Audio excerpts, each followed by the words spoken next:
will be influenced by the wording, by the culture. When people knows Korean, people know Japanese. Do you think they will become a Japanese or Korean? They won't. First thing, they praise us in what sense that, you guys knows a lot of languages. So we have the people to stand by. We don't need a translator. We don't need a first secretary. So you can see that there are so many good things in our country here, whereby so we did not notice, even though we are blessed. Kalau di luar sana tu ramai je penulis-penulis khat kaligrafi yang cantik-cantik sebenarnya. Tapi kat sini, kita gabungan dua budaya, Cina dan budaya masyarakat Melayu.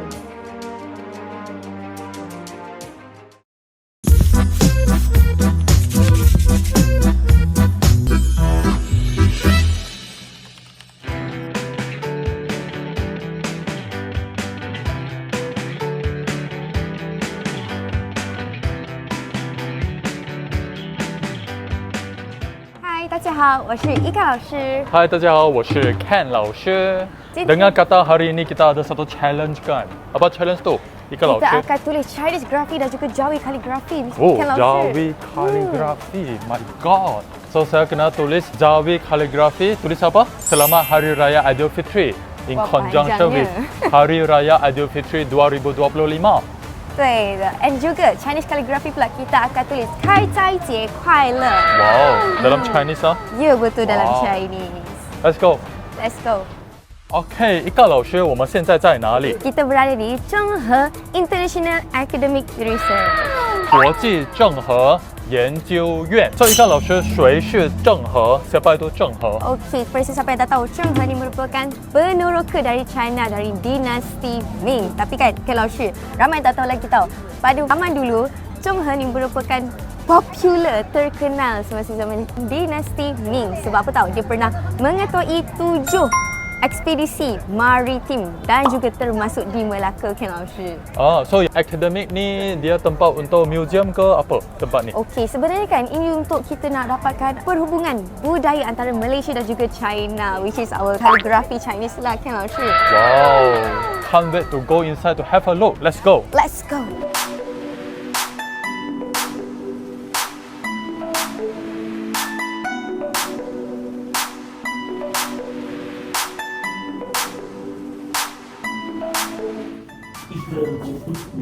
Calligraphy, sofa, calligraphy.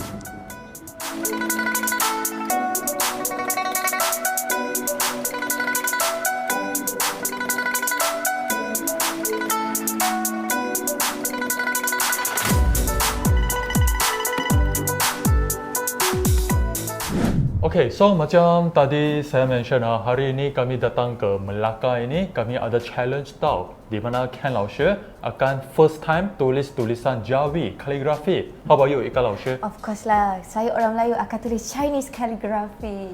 Dan dengan kita hari ini kita ada Cikgu Zalina dan juga Zheng Laoshi.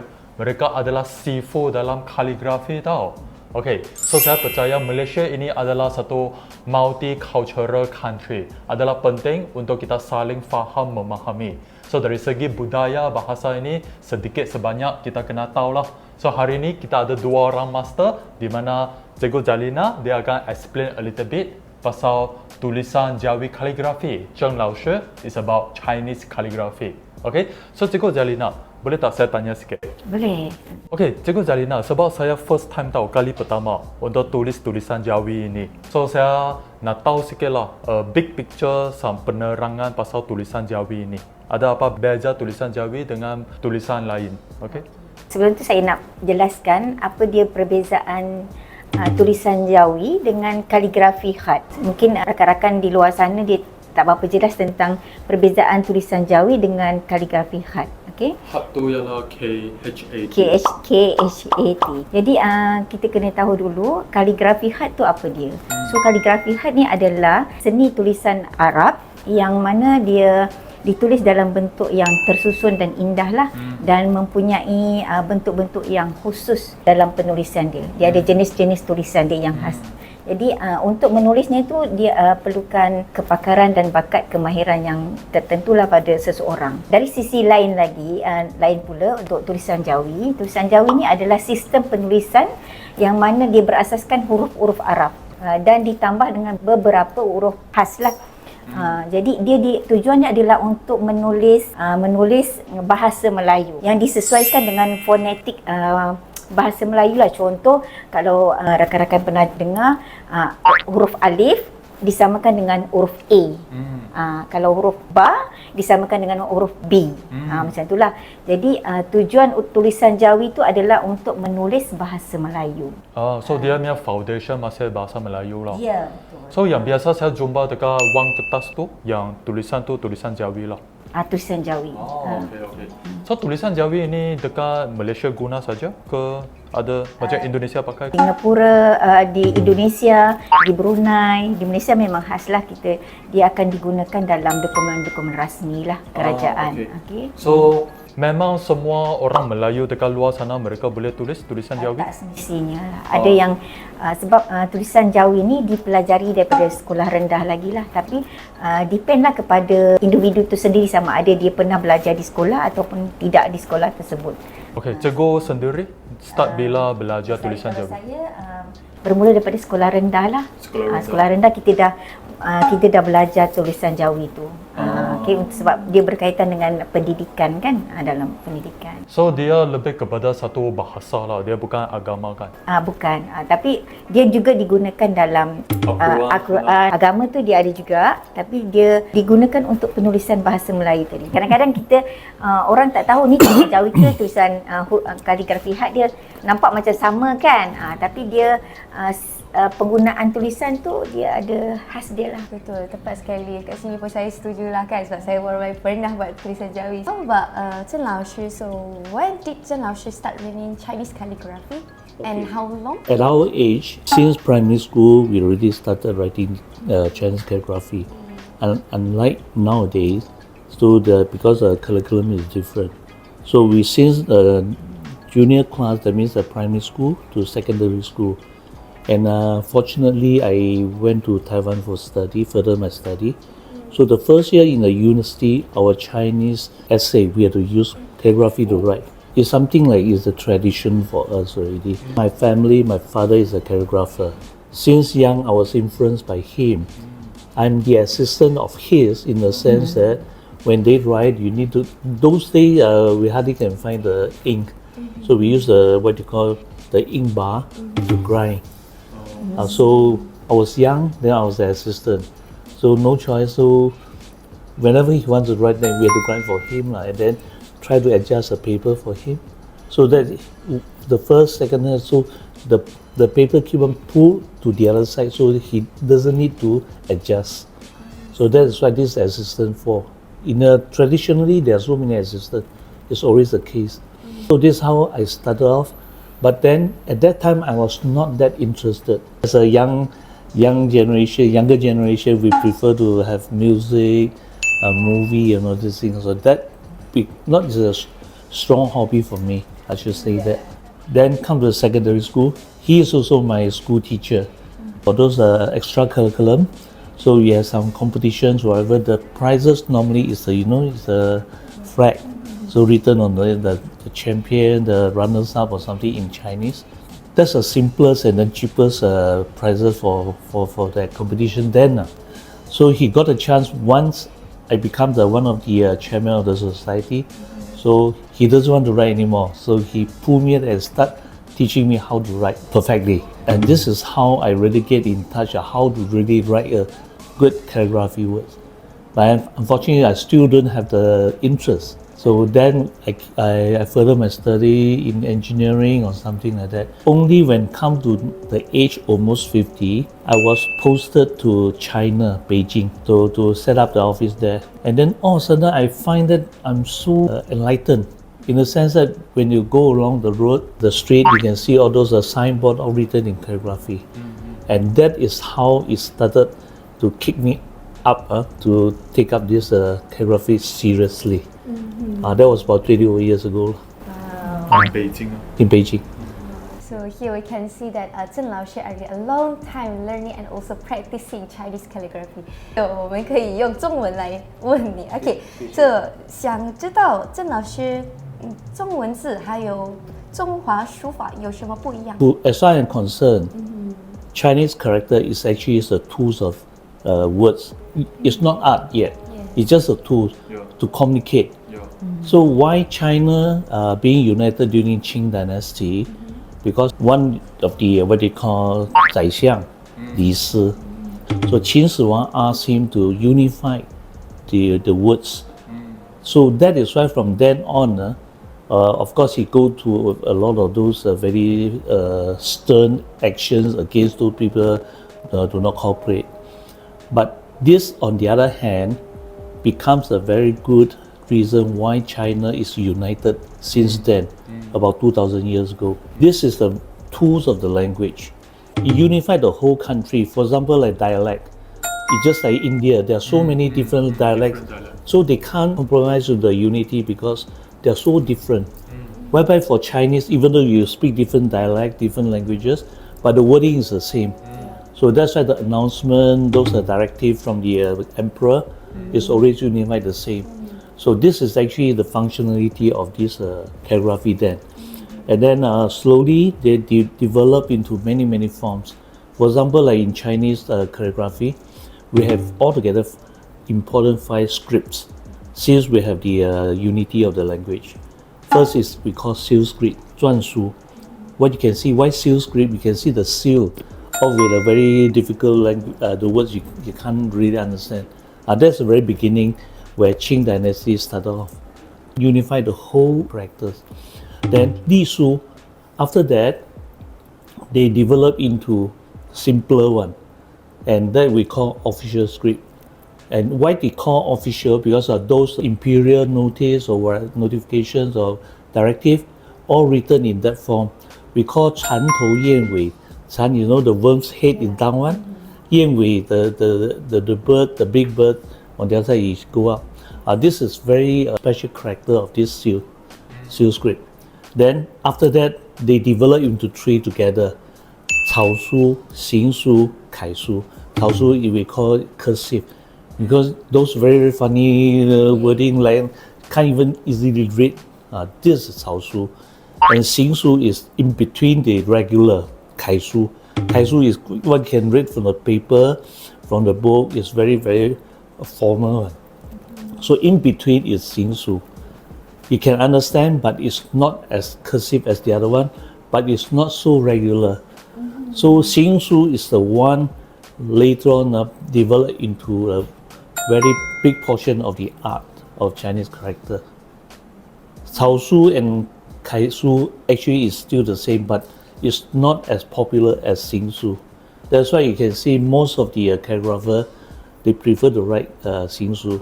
I'm also prefer to write 行书. Pas dengar Zheng Laoshi punya sharing, I macam masuk kelas sejarah. Betul. Keliru kan Laoshi macam Recall back dulu masuk kelas sejarah. Sebab Hanzi ini, Chinese character ini dia ada 5,000 years punya sejarah.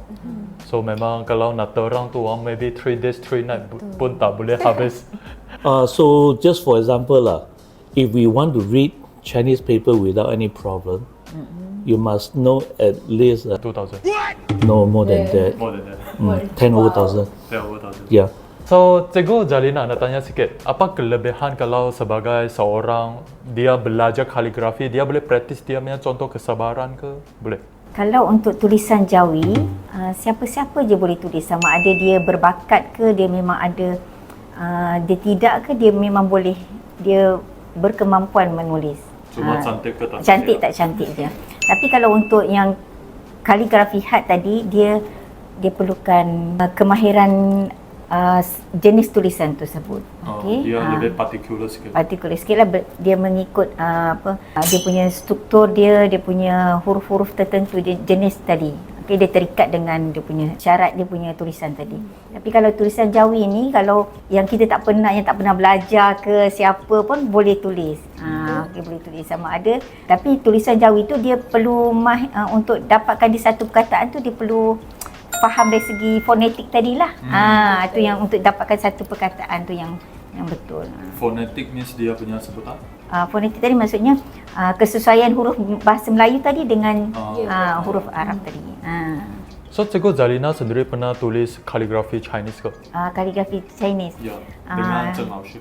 Dengan Sir Jason. Pernah lah. Pernah lah. You Tapi rasa- tak adalah macam serius sangat. Just main conteng-conteng je. Dua-dua pun kaligrafi kan. So Cikgu Zalina rasa perbezaan yang paling besar ialah macam mana antara Jawi dengan Chinese kaligrafi itu. Kalau yang saya faham tulisan kaligrafi Cina ni, dia adalah satu tulisan yang ada karakter berbentuk lukisan. Ya. Jadi dia berasaskan semula jadi dan mengikut falsafah seni tradisional Cina lah. Tapi kalau macam Jawi tu dia ada ciri-ciri dia tu, kita tulis tu daripada kanan ke kiri. Kanan ke kiri, dan dia bentuk dia tu dengan sambungan huruf tertentu daripada satu huruf tu dia ada bentuk susunan sambung huruf yang tertentu. Yang alat tulis tu sama tak? Untuk alat tulis tu sebenarnya kalau di luar sana untuk tulisan Jawi ni biasa saja normal tu kita pakai pensel pun biasa boleh kan. Tapi kalau macam untuk seni kaligrafi dia tu dia perlukan pen mata yang khas lah. Pen dia pun berbeza dengan Chinese. Kalau Chinese dia guna brush dia kan.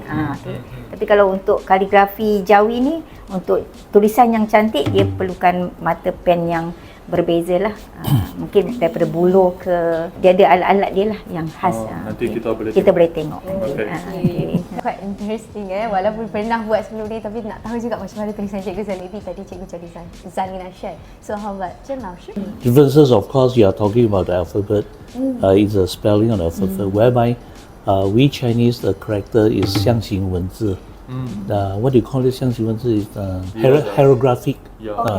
Yeah, so 象形文字 is just like, for example, like you talk about the 篆书 horse. Horse actually, this coming Chinese New Year is a horse. You can see just like a horse that stand up with the hair behind. So this is how it developed into the characters. One word is actually the meaning. So that is the bizarre, the different. But I love Jawi calligraphy because first thing, they are writing from right to left. It's quite similar to for us Chinese characters. And secondly is they also have some kind of the combinations of words. For example, one square you can have 4 words together, become a body. So this is something like I love a lot. Yeah. That become more. This is a Chinese character already. So in Chinese we call 合体字，恭贺新喜，招财进宝 in one square. So they have this one. This is the first time I was really impressed when Cikgu Zalina introduced her works on this. So I find that there's something quite similar. And the other one is Cikgu Zalina, I think, is one of the very rare people using the brush to write Jawi. Okay. And then I find it has the feeling of our Chinese characters and calligraphy, the line and all these strokes. So quite similar. And then she writes it pretty well. From my point of view as a Chinese calligrapher, I find that she writes very good. Mungkin saya boleh tambah sikit. Sebenarnya collaborate kita ni, kalau di luar sana tu ramai je penulis-penulis khat kaligrafi yang cantik-cantik sebenarnya. Tapi kat sini kita gabungan dua budaya. Budaya Cina dan budaya masyarakat Melayu. Jadi apa yang saya dapat bila collaborate dengan Sir Jason, macam saya biasa menulis kaligrafi khas. Saya memang calligrapher lah. Jadi bila saya menulis tu, saya menulis Jawi, tulisan Jawi tu dengan Chinese brush. Mungkin kat luar sana saya belum nampak lagi, saya tak tahulah kan, tapi kat sini kita ada peluang lah dengan first time kita dapat peluang dengan collaborate. Itu yang nampak unik tu lah, bukanlah menarik macam, memang menarik tapi unik di gabungan tu, dia terhasil macam tu lah. Kalau ikutkan kalau tulisan Jawi kita pun jaranglah ada orang pakai brush, semua pakai hot kan, pakai tulisan biasa. So itu pun banyaklah pengalaman yang saya dapat daripada collaborate ni. So Cikgu Zalina dengan Zheng Laoshi sudah collaborate berapa lama? Sudah bekerja sama? 2 tahun.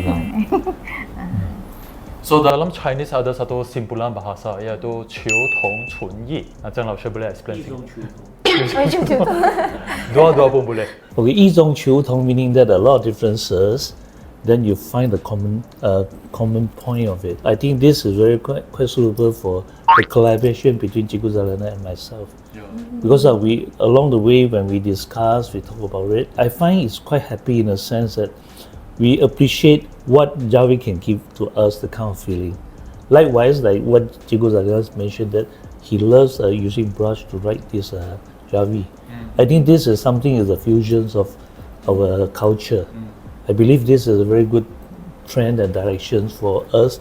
In future, we want to develop into art, some kind of represent our own Malaysian culture. I think this is the very best thing to do.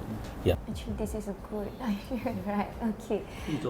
For the next one, right? So maybe I would like to ask also Tseng Laoshi here. So, in your opinion, why do we need to continue and innovate and collaborate even though our culture are different?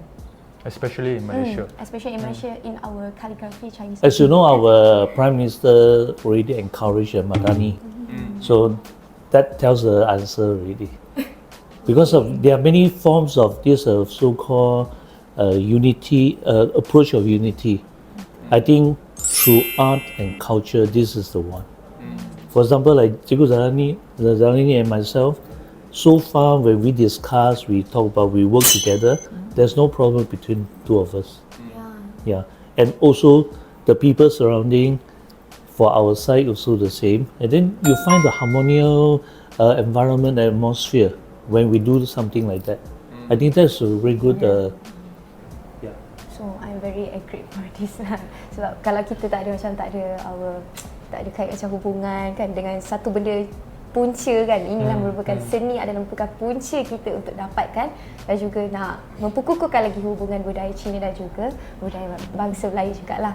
Right, macam mana dengan Cikgu Zalina? Kita nampak potensi bekerjasama ini, especially dengan Malaysia, cross cultural ini, what's your opinion? Sangat besar, pada saya sangat besar. Kalau saya secara peribadi, saya sangat bila jumpa dengan kita bergabung dengan Sir Jason, saya sendiri excited kan, saya boleh tahu budaya tulisan, seni budaya tulisan Cina. Saya pun boleh tahu budaya tulisan masyarakat Melayu. Jadi benda-benda tu dia membangkitkan semangat lah, kesatuan, keharmonian. Benda ni boleh pergi jauh dengan banyak tujuan dan program dia lah, platform dia dengan penulisan yang gabungan ni lah. Itu yang saya nampak lah. Cikgu nak tanya, sebab saya dari satu pusat bahasa Mandarin untuk mengajar bahasa Mandarin sebagai bahasa kedua lah. Cikgu rasa adakah penting untuk kita belajar bahasa tambahan? Cadangan yang bagus lah pada saya sebab dia boleh menambahkan ilmu pengetahuan kita juga kan. Bukan saja kita tahu satu bahasa ataupun satu budaya, tapi kita dapat manfaatkan benda tu untuk dalam kita punya communicate harian ataupun perkara-perkara yang berkaitan lah untuk kita berurusan dan sebagainya. Saya rasa dia sangat-sangat saya setujulah. Dan kalau saya diberi peluang untuk belajar kelas bahasa Cina pun saya suka. Excited juga. Excited juga. Laoshi lepas ni dah boleh dah ambil Cikgu Zalina ni. Yeah, Zheng Laoshi, what do you think? To learn a new language. Definitely is a good thing. For example, like we Chinese also have a so-called proverb, 身在福中不知福. While we are in the blessed, we ourselves do not notice it.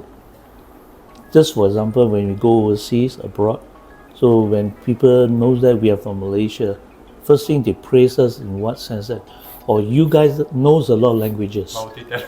Yeah. For example, like if our government can really practice it, so we have one ambassador can do all. You can send them to India, send them to Indonesia, send them to China, Taiwan without any problem. We have the people to stand by. We don't need a translator. We don't need the first secretary to be translator for the ambassador. So you can see that there are so many good things in our country here, whereby so we did not notice, even though we are blessed. So this is what I really feel that. So dekat Kungkwan kita sebenarnya consider center kami bukan satu pusat bahasa saja. Kita adalah satu cross cultural center. Sebab saya selalu dengar Zheng Laoshi cakap tak kenal maka tak cinta kan. I think human feel something they don't understand. Kalau dia sudah faham, dia boleh kurangkan tu salah faham dan boleh rapatkan hubungan silaturahim. So I think this cross cultural punya sharing is very amazing. So sidetrack a bit I just donated one of my mom's what do you call document. It's a birth cert. She was born in Kelantan, but the birth cert had no other languages except Jawi. Wow, that's very amazing. The birth cert from Kelantan government that time before independence. Oh, you mean the whole birth cert is in bahasa Jawi? Jawi. Oh wow. Yeah. So that's something quite different. Do you take the photo?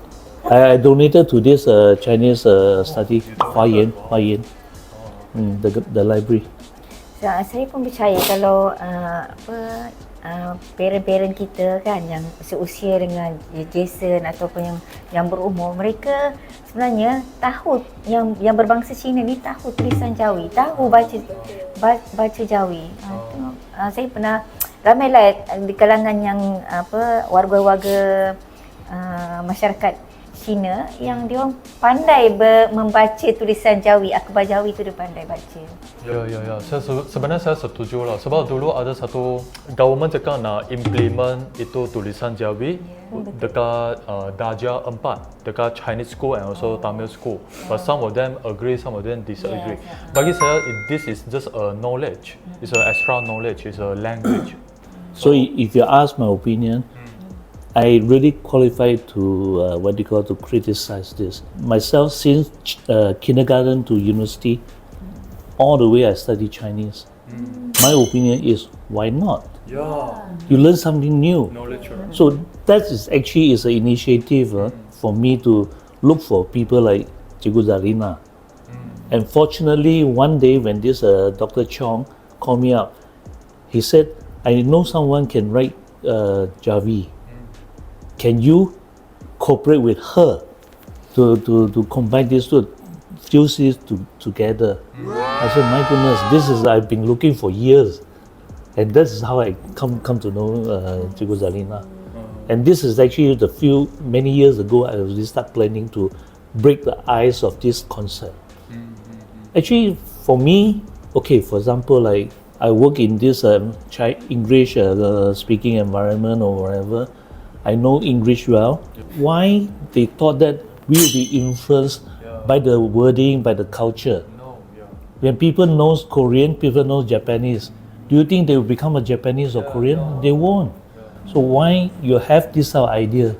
And this is actually my initiative. I want to work together with people like this. And then we also talk about next time we look for one Tamil.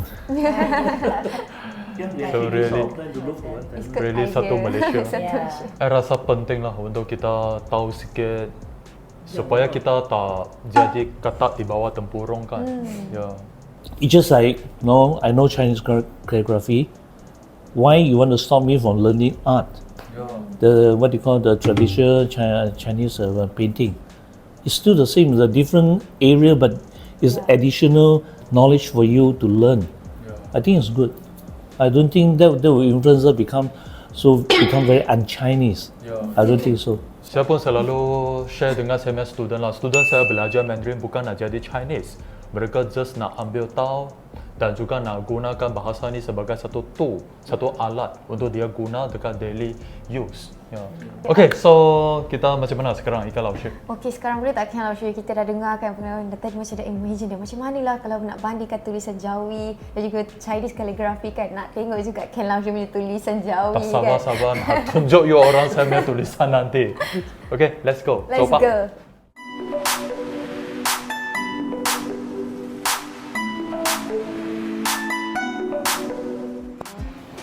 这样子你看这样就稳了，你看稳不稳？你这个还不是很稳吗？你看你摇我这个，我手抓的比较稳的啊，你就这样稍微稳了，不要太大力了哈，让它稳就好了。然后这个那这个就进来了，这个稳了它。现在你这一只手指放这里。推住它，这样就很稳哦。OK， 好。可以吗？来，就是先。只要你要写开斋节快乐，我先给你打一个底了，你知道那个位置。可以。所以我们需要从这里或者呢？哦，对，你要从那边。对，好，不要紧，这样子的。开，你要写Jawi也是你写吗Jawi不是，Jawi是看老师。哦，对Jawi也是我会切的。哦，你是简体哦。OK， 结。这样子对，哇 ，shaky。OK 吗 ？OK。哎，没有音。这个不在这边。所以学。你这样粘了之后哦，就把它多的弄掉，就 OK 了。OK 好。这样子。对，这里。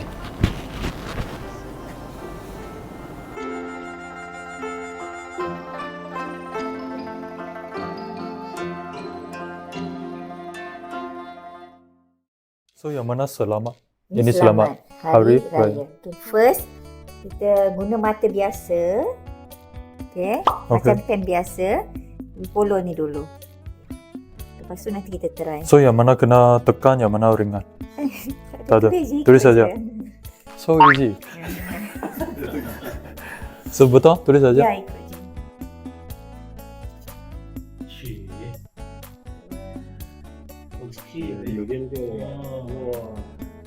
Boleh juga. Boleh.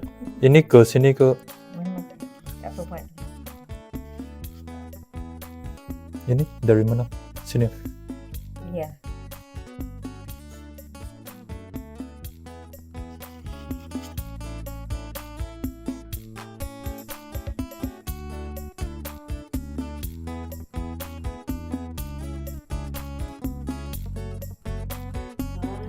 Macam sama cantik.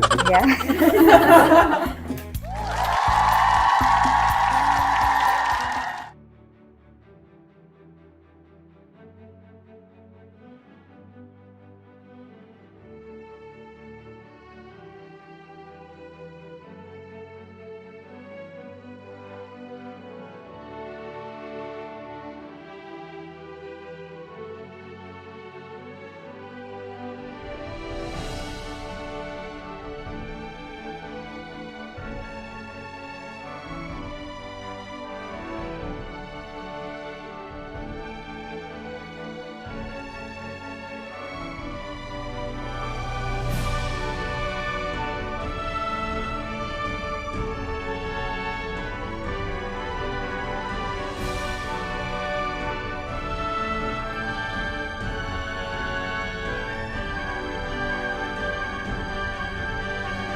Kini kita sekarang berada di penghujung cerita. So dekat sini kan ada sisi tu and also thank you to Mama Zheng Laoshi hayo Cikgu Zalina to invite us KunkwanTV untuk share beberapa beautiful art mengenai dengan Chinese Calligraphy and also Jawi Calligraphy. 对的，看老师。Sebenarnya kita sudah dekat di sini 3 jam tau, tapi rasa macam sekejap sudah habis. Sedihnya, so kalau nak tengok lebih banyak episod-episod yang ada relate dengan cross cultural, boleh komen dekat bawah, like, share And subscribe. Yeah, I will see you again. See you. Okay, bye bye. 开斋节快乐，Selamat Hari Raya